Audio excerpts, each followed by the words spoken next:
मेरे प्यारे भैया बहनों, आज मैं 10वीं वर्ग के लिए खनिज एवं ऊर्जा संसाधनों से संबंधित एक महत्वपूर्ण प्रश्नोत्तर बताने जा रहा हूं, जो परीक्षा की दृष्टि से काफ़ी महत्वपूर्ण है।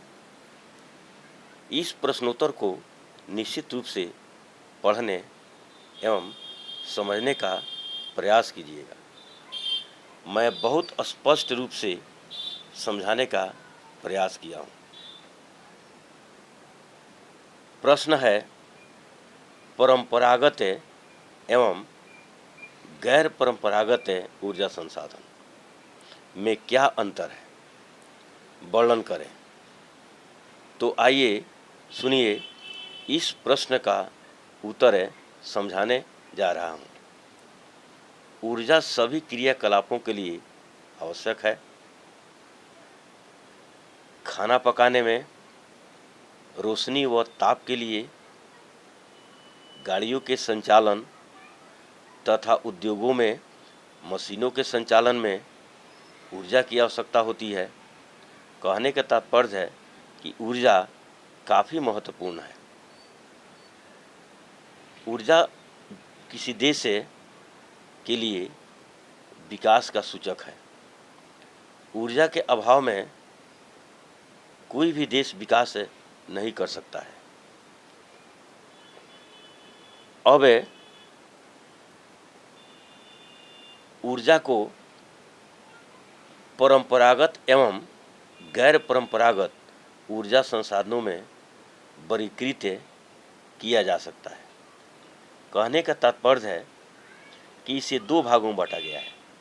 नंबर 1 परंपरागत ऊर्जा संसाधन, नंबर 2 गैर परंपरागत ऊर्जा संसाधन। अब मैं परंपरागत ऊर्जा संसाधन के बारे में बताने जा रहा हूँ।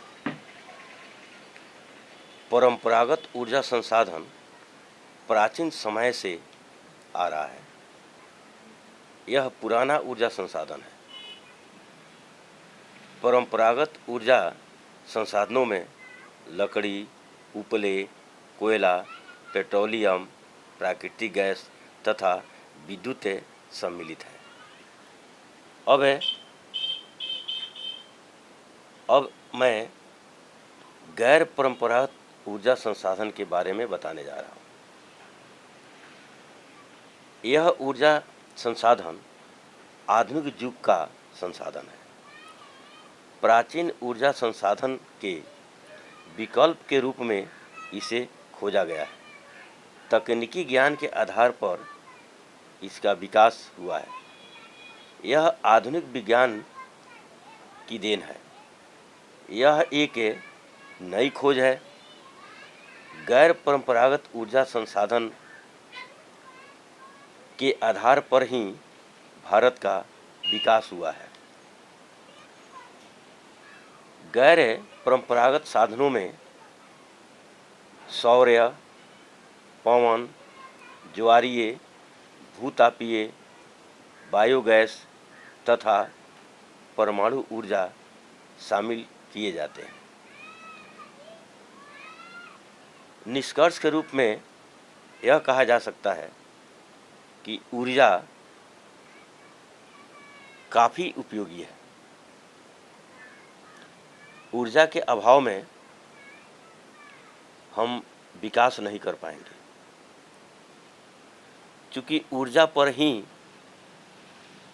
सारा देश विकसित हुआ है। अगर ऊर्जा को अलग कर दिया जाए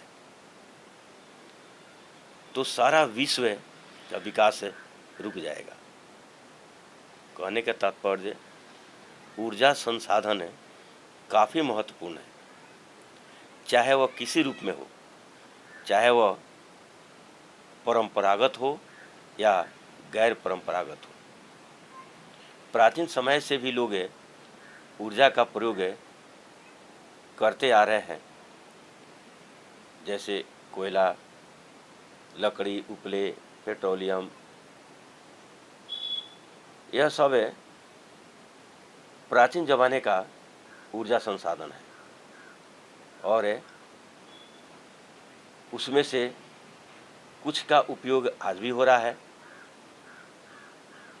लेकिन बढ़ती हुई आबादी के लिए कहने का तात्पर्य है कि बढ़ती हुई आबादी के लिए